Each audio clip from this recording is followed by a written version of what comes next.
కర్కాటక రాశి వారికి ఈ వారం మధ్యస్థ ఫలితాలు గోచరిస్తోంది.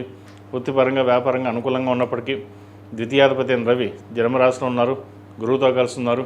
మెంటల్ స్ట్రెస్ ఎక్కువగా ఉండడం, ఇంట్లో పెద్దవాళ్ళతో ఏదో విధంగా గొడవకి రావడం, చిన్న చిన్న విషయాలు కూడా గొడవకి ఉండే అవకాశం గోచరిస్తోంది.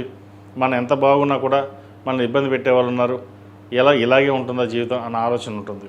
దూర ప్రాంత ప్రయాణాల విషయంలోనూ సెల్ఫ్ డ్రైవింగ్ విషయంలో జాగ్రత్త వహించాలి. అష్టంలో రాహు వీరికి బలంగా ఉన్నప్పటికీ కొన్ని అనుకోని సంఘటనలు, అనుకోని ఖర్చులు ఉండే అవకాశం గోచరిస్తుంది. అదేవిధంగా తృతీయ వ్యయాధిపతి అయిన బుధుడు వ్యయ స్థానంలో ఉన్నారు, దశమాధిపతి అయిన కుజుడు లాభస్థానంలో ఉన్నారు. లాభాలు బాగుంటాయి కానీ ఖర్చు మటుకు చేతిలో ఉండదు. రూపాయి వస్తుంది, అది ఎలా వెళ్తుంది, ఎక్కడ ఖర్చు అవుతుందో తెలియదు. ఈరోజు ₹1,00,000 వచ్చిందంటే సాయంత్రం కల్లా ఖర్చు అయిపోతుంది. అది ఎలా ఖర్చు అయింది, ఏం ఖర్చు అయిందో మనకు తెలియదు. అయితే మీకు ప్రమేయం లేకుండానే కొన్ని ఖర్చులు పెట్టడం, లేదా ఎవరో డబ్బులు అడగడం, దానికి అప్పు ఇచ్చేయడం, ఇటువంటివి జరుగుతుంటాయి. ప్రతి పైసాని కష్టపడి సంపాదించుకున్నాం, దాన్ని నిలబెట్టుకోవాలి అన్న ఆలోచనతో ముందుకు వెళ్ళండి. ఎవరో ఏదో చెప్పారని చెప్పేసి అది వెళ్ళడం వల్ల నష్టపోయేది మీరే. ఈ విషయంలో మటుకి పర్టికులర్గా జాగ్రత్త వహించడం చెప్పదగినది. అదేవిధంగా భూ సంబంధించిన విషయాలు సానుకూలంగా ఉంటుంది.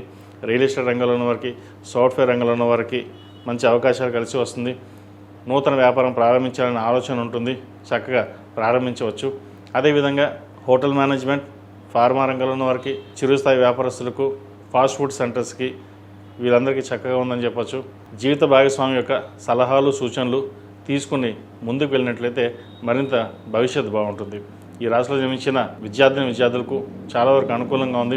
వైద్యోత్తులు కావచ్చు, ఫార్మా రంగాలు కావచ్చు, ఏదైనా సరే రంగంలోకి వెళ్ళాలి, చదువుకోవాలి అనే పట్టుదల ఉంటుంది. కొన్ని కారణాల వల్ల, ఫినాన్షియల్ వల్ల కూడా కొంత ఇబ్బందికరమైన వాతావరణం ఉంటుంది. అధైర్యపడవద్దు.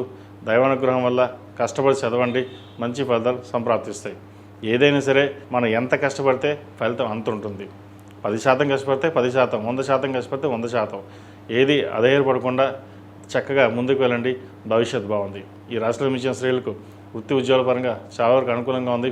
వ్యాపార నిమిత్తం విదేశాలకు వెళ్ళే అవకాశం గోచరిస్తుంది. అదేవిధంగా ఉద్యోగస్తులు కూడా ఆన్ సైట్ విదేశాలకు వెళ్ళే అవకాశాలు చక్కగా ఉన్నాయి, పుష్కలంగా ఉంది. కాబట్టి వాటి మీద దృష్టి సారించడం చెప్పదగినది. Dental, ENT specialist, pulmonologist, oncology, ఈ రంగాల వారికి మంచి పేరు ప్రఖ్యాత లభిస్తుంది. ఎప్పుడూ లేని విధంగా మీరు కోరుకున్న ఉద్యోగం వచ్చే అవకాశం లభిస్తుంది. ఆరోగ్యరీత్యా చిన్న చిన్న డిస్టర్బెన్స్ ఉంటుంది. సంతానపరమైన విషయాలు చక్కగా ఉంది. సంతానం కోసం ప్రయత్నం చేస్తున్న వారికి చక్కటి శుభవార్త వినే అవకాశం గోచరిస్తుంది. వివాహం కాని వారికి, పునర్వివాహ ప్రయత్నాలు చేస్తున్న వారికి మంచి సంబంధం కుదిరే యోగ్యత కనిపిస్తోంది. సంబంధాలు చూడండి, మంచి ఫలితాలు సంప్రాప్తిస్తాయి. ఈ రాశివారు ప్రతిరోజు ప్రతినిత్యం అరటినార ఒత్తులతో దీపారాధన చేయడం, కుబేర కుంకుమతో అమ్మవారిని పూజించండి, మంచి ఫలితాలు సంప్రాప్తిస్తాయి. దక్షిణామూర్తి రూపుడు మెడలో వేసుకోవడం, అదేవిధంగా శక్తి కంకణం చేతికి వేసుకోవడం చెప్పదగిన సూచన. ఈ రాశిలో జన్మించిన వారికి కలిసి వచ్చే సంఖ్య 8, కలిసి వచ్చే రంగు స్కై బ్లూ. ఏదైనా పని మీద బయటకు సోమవారం కానీ శుక్రవారం వెళ్ళండి, మంచి ఫలితాలు సంప్రాప్తిస్తాయి. ఈ పూజస్టోర్.in పసుపు కుంకుమ నుంచి దేవతా విగ్రహాల దాకా అన్ని రకాల పూజలు, వ్రతాలు, గృహప్రవేశం, హోమాది శుభకార్యాలకు కావలసిన పూజా సామాగ్రి అంతా ఒక్కొక్క క్లిక్ తోనే మీ ఇంటి వద్దనే పొందండి. ఈ పూజస్టోర్.in